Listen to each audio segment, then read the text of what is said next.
Adam itu bapak moyang kita. Dosanya satu, makan buah khuldi, dikeluarkan dari surga.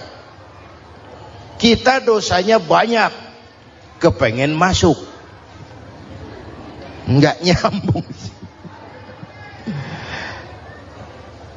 Hai Adam, dari tidak ada kamu saya adakan. Saya perintahkan tinggal di surga. Merasa sepi sendirian, saya ciptakan Siti Hawa supaya kamu tenang. Kamu boleh nikmati semuanya. Ini boleh, itu boleh, ini boleh, itu boleh. Makan, makanlah yang kau mau.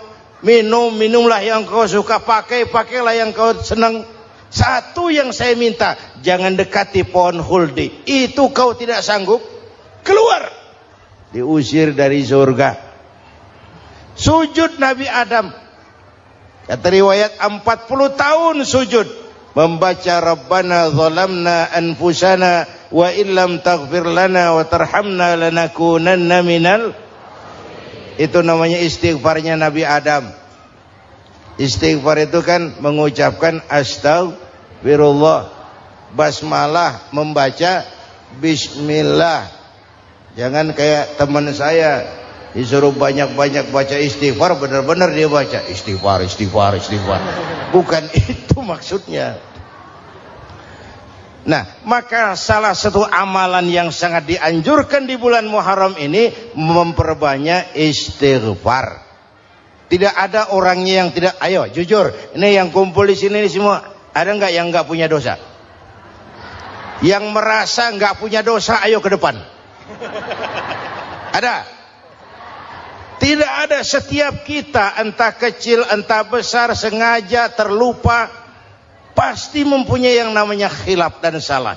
Dan Allah Tuhan kita bukan Tuhan pendendam. Allah Tuhan kita Tuhan yang ramah dan rahmah. Manusia, dosamu banyak, tapi ampunanku lebih banyak. Salahmu besar, rahmatku jauh lebih besar. Kau sujud di hadapanku, aku bangga melihatnya. Kau menangis di hadapanku, aku senyum melihatmu. Kau berjalan menujuku, aku berlari menyambutmu. Karena itu amalan yang sangat dianjurkan di bulan Muharram ini memperbanyak istighfar. Itu kalau istighfarnya Nabi Adam. Ada istighfarnya Nabi Yunus. Ibu kenal Nabi Yunus? Di mana kenalannya? So tahu. Nabi Yunus itu ketika berdakwah kepada kaumnya yang bandel, memberikan peringatan, kalau kalian tidak mau beriman akan turun azab. Kapan Yunus? Akan. Kenapa mesti akan? Sekarang aja kalau mau, saya tungguin. Kurang ajar betul ini umat. Akhirnya Nabi Nuh menghindar dengan perhitungan, kalau azab tidak turun saya sudah jauh. Meragukan janji Tuhan. Lalu naik kapal, dinaiki oleh Yunus, kapal mogok. Dicari siapa biang keroknya ini. Diundi, ternyata Yunus. Sampai 3 kali diundi. Dibuanglah Yunus ke dasar laut. Ditelan oleh ikan nun atas perintah Allah. Telan itu Yunus. Jangan pakai dikunyah, rusak urusan. Telan saja, simpan di perutmu. Dibawa oleh ikan nun ke dasar lautan. Itu yang oleh Quran dikatakan bertemulah 3 macam kegelapan. Zulumatun salas. Gelapnya tengah malam, gelapnya di dasar laut, gelapnya di dalam perut ikan. Itu namanya peteng. Mbahnya gelap.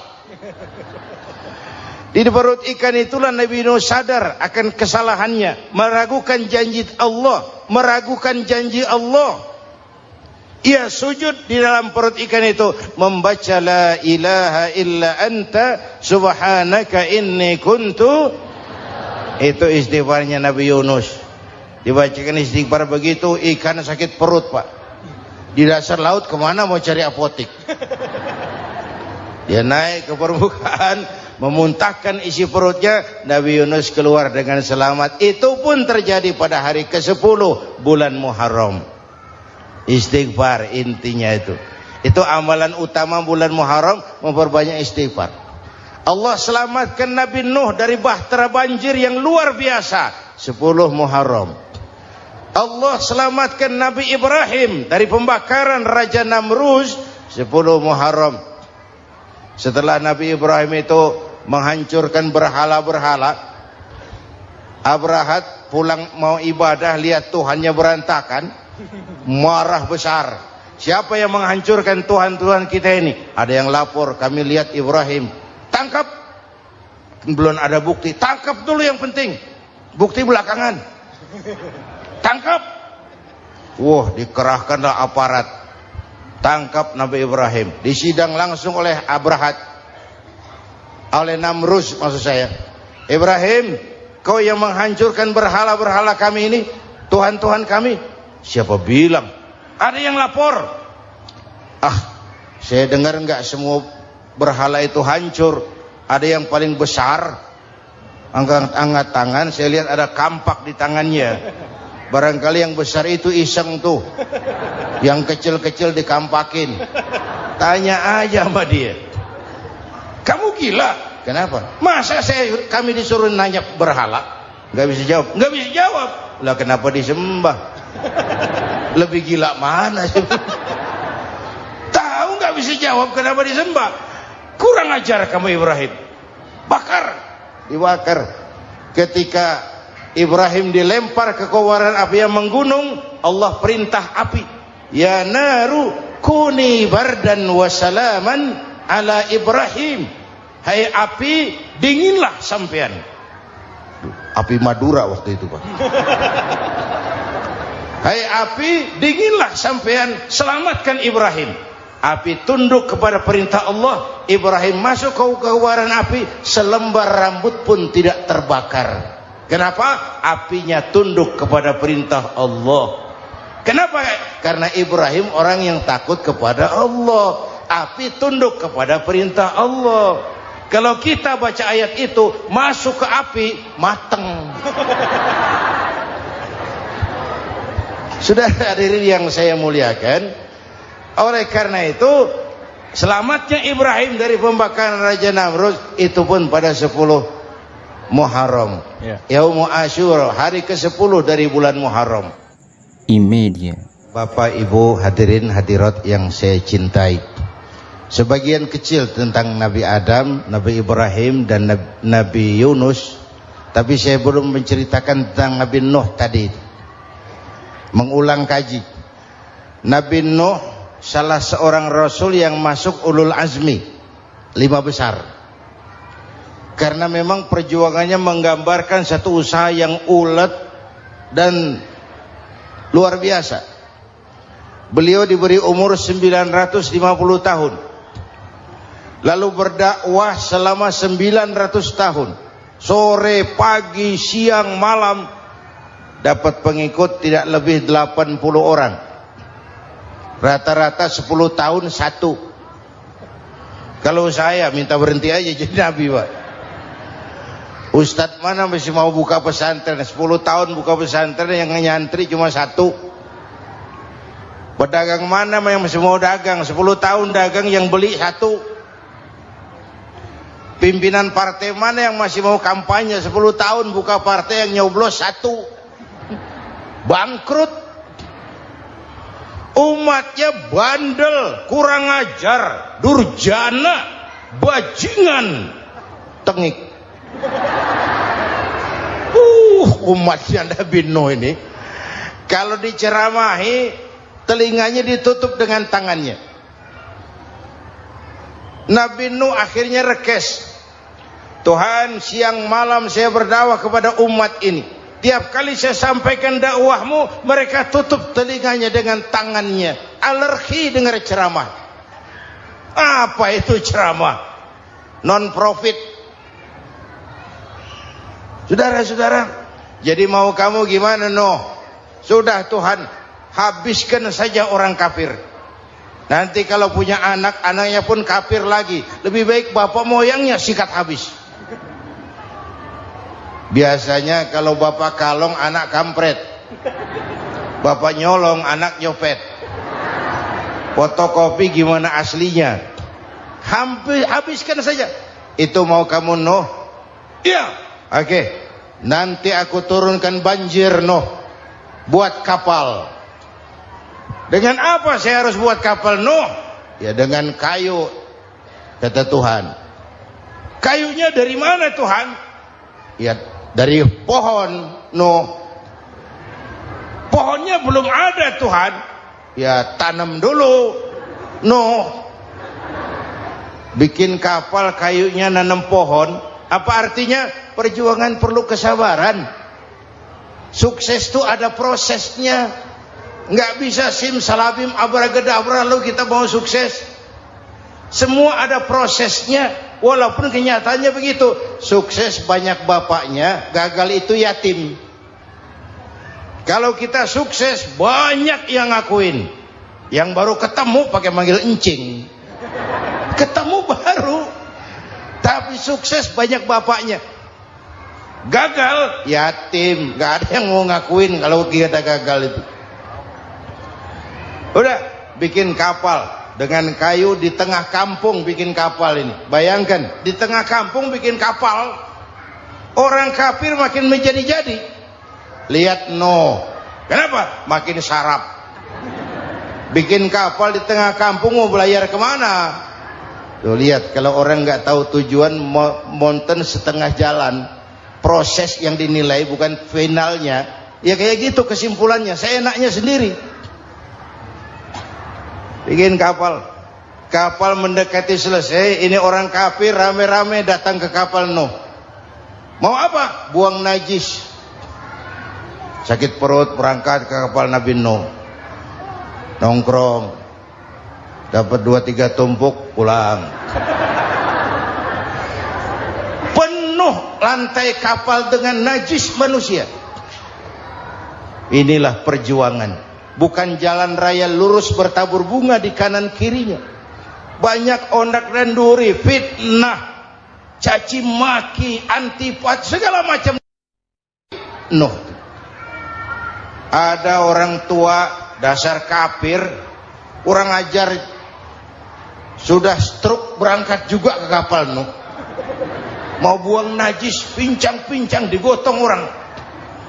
Selesai buang najis, dia bangun mau pulang, pegangan tiang kapal terpeleset, jatuh di atas tumpukan najis. Terjadi keajaiban, yang struknya sembuh, lumpuhnya hilang, berangkat digotong-gotong pulang, jalan gagah sekali. Tapi orang kampungnya heran, ente sudah sembuh? Sudah. Berobat di mana? Kok begitu paten? Di kapal Nuh. Masih banyak.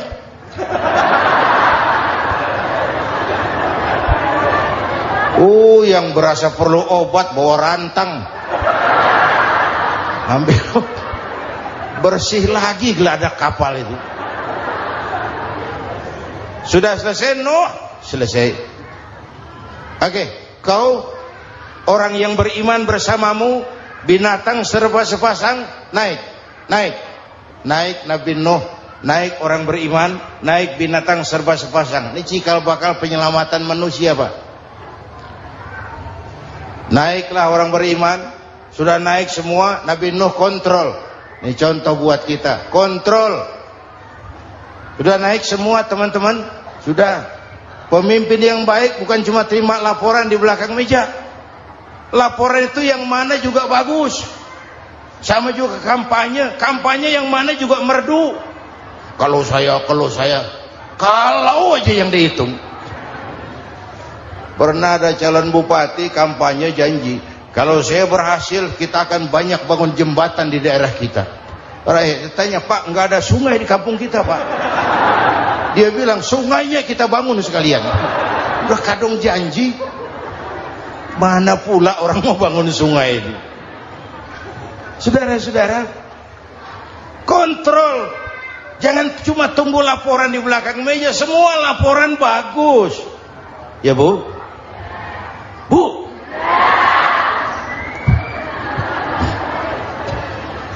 Nabi Nuh kontrol. Sudah naik semua? Sudah Nuh. Pulan bin Pulan naik. Naik Nuh. Paimin bintu Kijo. Naik, kami lihat naik. Ada orang Jawa juga Kiai? Ada. Sudah kontrol, Kan'an anak saya ikut nggak naik kapal? Kami tidak lihat itu no.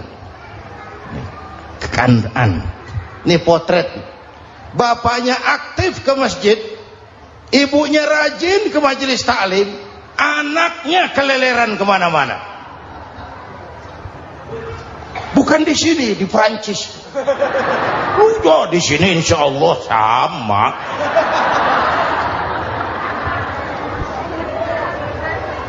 Nuh karena sayang anak, Nuh karena cinta anak, Nuh karena tanggung jawab anak, cari naik ke atas kapal. Lihat Kan'an, anak saya, nggak lihat Nuh. Turun ke ruang bawah, periksa lagi. Mang, ayah Kan'an di dia. Jamaah Tasik ini rupanya di dalam. Tuh ayah mang. Ayah ke mana ya budak ini? Turun ke bawah, tanya lagi. Ono Kan'an to? Ora nano raketo. Rombongan Jawa Tengah. Naik ke atas buritan. Dari buritan kelihatan ternyata Kan'an tidak ikut naik kapal, kumpul di darat bersama orang kafir. Ini potret kita sekarang. Kumpul sama orang kafir, hanyut anak-anak kita, ditelan budayanya orang kafir, ditelan tradisinya orang kafir, ditelan pergaulannya orang kafir. Nuh karena sayang anak dari atas manggil. Dalam Quran dijelaskan itu. Karena Nabi Nuh di atas, Kan'an di bawah, teriak. Ya bunayyar kam ma'ana. Begitu dalam Quran ayatnya. Cuma ini pakai gaya memanggil supaya kelihatan ke gambar, kira-kira Nuh manggilnya begitu. Ini namanya gaya dakwah, Pak. Kalau ceritanya datar nggak menarik. Maka Nuh memanggil Kan'an, ya bunayyar kam ma'ana. Kata yang dengar, ini gaya orang manggil. Ya bunayyar kam ma'ana. Kan'an, kesini nak, naik kapal sama papi. Kata Kan'an di bawah itu, enggak mau papi, John di sini saja. Kata Nuh, jangan nak, Allah sedang murka, akan turun banjir. Kalau datang banjir papi, sa'awi ila jabalin ya'simuni minal ma', saya akan naik ke gunung tinggi yang bisa menyelamatkan saya dari banjir. Kan'an naik ke gunung, gunung dihantam banjir, Kan'an mati sampai sekarang. Yang kelima, Nabi Musa, kisah Muharramnya ini. Lahir dalam kondisi yang sulit karena Fir'aun mimpi akan lahir seorang anak dari keturunan Bani Israel yang akan menghancurkan kerajaannya. Kata Fir'aun, sudah lahir belum anaknya? Belum. Kalau gitu mulai malam ini laki-laki dilarang bergaul sama istrinya. Semua perempuan hamil di bawah pengawasan negara. Mulai hari ini kalau lahir anak laki-laki terutama Bani Israel, penggal. Satpol PP disiapkan. Udah ada kayaknya. Ada. Patroli. Bayangkan, Fir'aun itu bikin undang-undang seenaknya sendiri. Apalagi merasa kekuasaannya dalam ancaman. Penguasa manapun kalau merasa dalam ancaman, panik. Padahal kekuasaan itu kayak harimau. Makin lama ditaiki, makin sulit turun. Kenapa? Karena macannya makin lapar. Naik terus capek, turun dimakan harimau. Serba sulit. Saudara-saudara, kalau kita mau belajar dari Pak Harto, saya melihat kekurangan Pak Harto cuma satu, terlambat berhenti.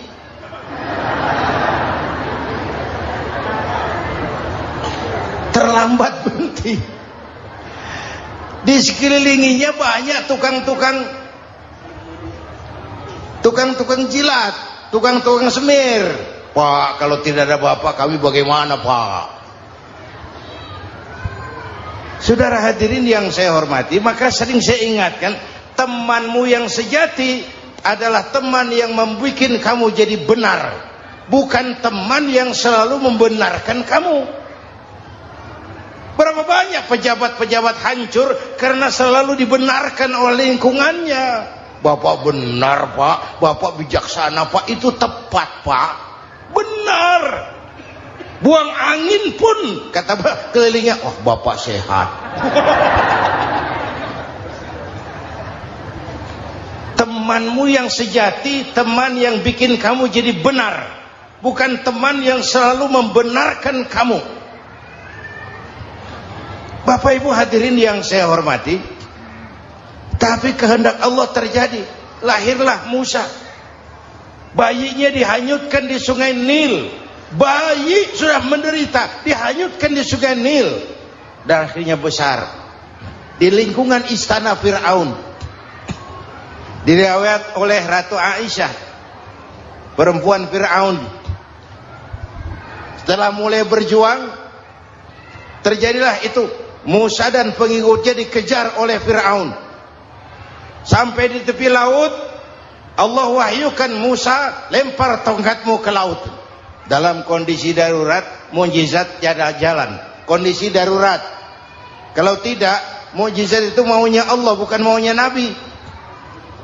Nabi nggak kuasa. Allah yang mau. Tapi hidup Nabi bukan mukjizat, manusiawi. Tidak mentang-mentang ada mukjizat tongkat, tiap sulit main tongkat, nggak usah berjuang kalau begitu. Itu darurat menyelamatkan umat. Tongkat dilempar ke laut, laut terbelah. Laut terbelah. Itu secara visualnya bisa kita lihat dalam film The Ten Commandments. Udah nonton belum? Urusan nonton kalah sama Ustadz bagaimana sih? Ten Commandments, 10 firman Tuhan. Tekniknya bagus loh. Bagaimana laut terbelah. Musa lewat, Fir'aun mengejar. Musa sampai di ujung sana, Fir'aun masih di sama tengah perjalanan. Laut nutup kembali. Laut menutup kembali, Fir'aun tenggelam. Cengap-cengap di lautan. Begitu nafas sampai di tenggorokan, Fir'aun sambil cengap-cengap itu, amantu bi Rabbi Musa wa Harun. Duh, kalau begini mah saya juga percaya sama Tuhannya Musa. Malaikat maut jengkel, goblok loh. Terlambat sekarang. Ditenggelamin terus. Modar. Musa selamat. Fir'aun mati. Jenazahnya, jasadnya terdampar di pinggir laut. Beberapa waktu kemudian ditemukan orang, dimumi, dibalsem, diawetkan. Itu sesuai janji Quran. Wa kadzalika nunajjika bi badanika litakuna liman khalfaka ayah. Kami selamatkan badan kamu agar jadi pelajaran bagi orang-orang sesudah kamu nanti. Janji Quran tepat. Janji itu 14 abad yang lalu.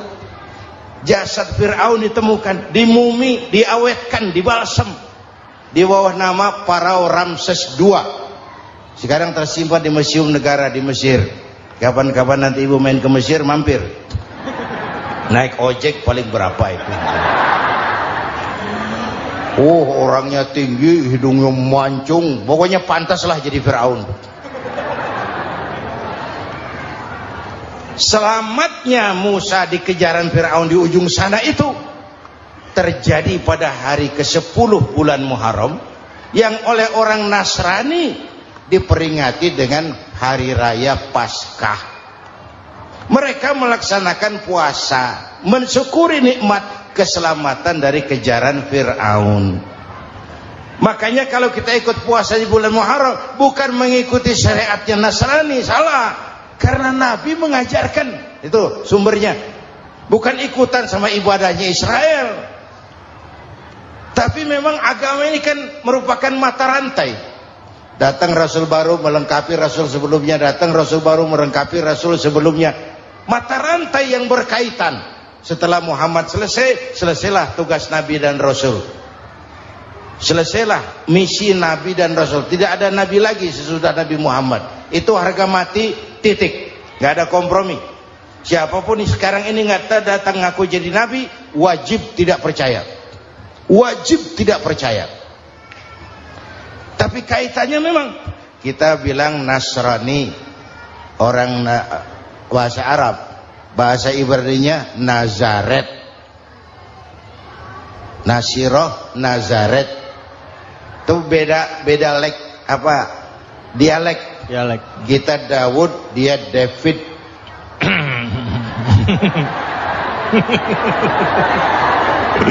Ibrani. Kita Ali, dia Alek. Kita Sulaiman, dia Solomon. Kita Camat, dia Comot. ini yang ngomong ini comot sembarang. Imedia. Bapak dan Ibu jamaah yang saya cintai, pertanyaan pertama, hijrah qalbiyah. Ada hijrah badaniyah, hijrah fisik yang dilakukan Nabi dan sahabat dari Mekah ke Madinah. Itu hijrah badaniyah. Ada hijrah qalbiyah, hijrah hati. Dan ini yang kita perlukan sekarang. Karena refleksinya akan membias kepada alur kehidupan. Kalau hati kita mau berhijrah, fisik akan mengikuti. Hijrah dari tempat, dari malas ibadah menjadi rajin ibadah. Hijrah dari maksiat kepada yang ma'ruf, dari berpecah belah menjadi bersatu. Hijrah seperti itu yang sangat kita perlukan. Apalagi masyarakat ini paternalistik. Kita harus hijrah mental sekarang ini. Maka yang disampaikan tadi benar. Seorang ketua MK siap mengundurkan diri kalau terbukti anak buahnya terlibat suap.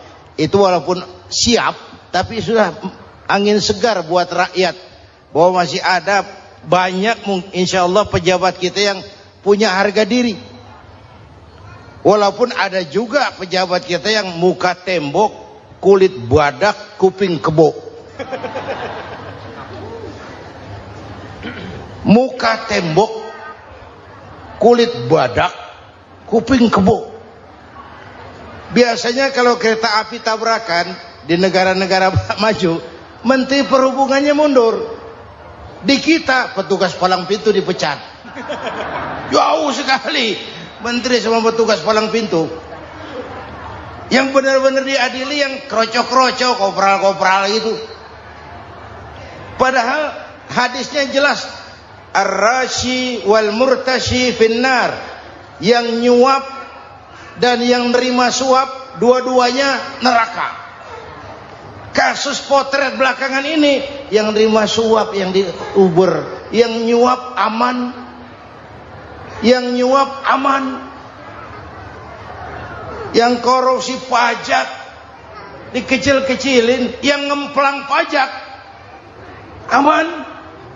Padahal ngemplang pajaknya triliunan, padahal dia sudah dikasih fasilitas oleh negara mengelola sumber daya alam negara yang artinya milik rakyat. Dia harus bayar pajak, uang pajaknya dikumpulkan bagi sebesar-besar kemakmuran rakyat. Itu tindakan merugikan rakyat. Karena itu betul, saya setuju, hijrah qalbi yang perlu kita lakukan sekarang. Hijrah hati. Kita ini bangsa Indonesia, seperti timnas. Timnas sekarang anak-anak muda sudah berani pakai baju PSSI. Iya. Kenapa? Menang. Coba kalau kalah terus, nanti menang. Tapi bangsa Indonesia itu memang seperti timnas, namanya kesebelasan. 11 orang. Walaupun ada pemain bintang, ya ada presiden, gubernur, menteri, itu bintang-bintang. Tapi bintang baru ada artinya kalau dibantu 10 pemain yang lain. Cristiano Ronaldo, siapa itu? Penyerang tengah Real Madrid, Wah. bintang. Lionel Messi. Siapa lagi? Barcelona. Bercelana.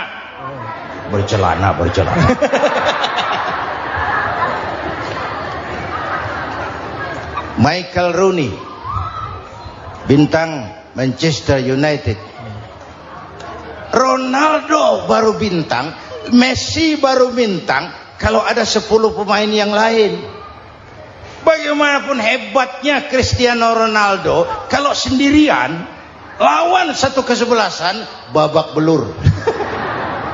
Itulah kita, bangsa Indonesia. Kita satu kesebelasan, harus saling memperkuat. Ada bangsa kita ini yang jadi jaksa, ada yang jadi hakim, ada yang jadi polisi. Itu posisi penyerang tengah, kiri luar, kanan dalam, back, striker, kiper, posisi. Tapi sadar, kita satu kesebelasan, Bung. Jangan bikin gol ke gawang sendiri. Kalau punya bola bagus, operan dong sama temannya. Yang bisa menciptakan gol, operan. Ada yang jadi pengusaha besar, bagus boleh. Punya untung besar, operan. Kasih masjid, kasih pesantren, operan. Ini kesebelasan kita kalau punya bola, pelitnya setengah mati, Pak. Nggak mau ngoper. Bawa sendiri, mending bikin gol. Enggak. Kita ini satu kesebelasan. Satu sama lain harus saling memperkuat. Bahwa ada penyerang tengah, itu si posisi. Tapi kalau memang peluang memungkinkan, ayo dong operan. Saya iri sama kesebelasan Nasrani di Indonesia. Mereka kalau punya bola, operannya cakep. Gereja cepat selesai, rumah sakit Kristen cepat selesai. Kenapa? Operannya bagus. Kita ini kalau punya bola bawa sendiri, nggak mau ngoper. Maka masjid nggak selesai-selesai. Madrasah banyak yang bocor. Rumah sakit Islam kalah bersaing. Kenapa? Operannya berat. Ayo menyadari, kita ini timnas, satu kesebelasan. Jangan menjegal kawan seiring. Kawan sendiri dijegal. Sudah musuh terlalu kuat, gawang sendiri dijebol. Akhirnya terbalik kita ini. Ujian terberat telah diberikan Allah kepada para anbiya. Kemudian para aulia, kemudian para ulama. Summal amsal fal amsal, ke bawah dan ke bawah, diuji setiap orang menurut kekuatannya berpegang kepada agama. Kalau karena anak Melayu bilang, kalau takut dengan ombak, jangan berumah di tepi pantai. Kalau takut diterjang ombak, jangan berumah di tepi pantai. Kata ibu tadi, mau jadi pohon tinggi harus berani ketiup angin. Makin tinggi pohonnya, makin keras anginnya. Takut angin, jangan jadi pohon tinggi, jadilah rumput. Nggak ditiup angin, tapi diinjak kebo. Apa yang nggak ada resikonya? Apa yang nggak ada resikonya? Semua nabi ada yang dihantam kekuasaan yang arogansi. Ibrahim berhadapan dengan Namrud. Musa berhadapan dengan Fir'aun. Ada yang diuji dengan berhadapan umat yang sangat kurang ajar. Ada yang diuji dengan gosip yang dahsyat. Nabi Yusuf digosipi sama Zulaikha itu. Nabi Yusuf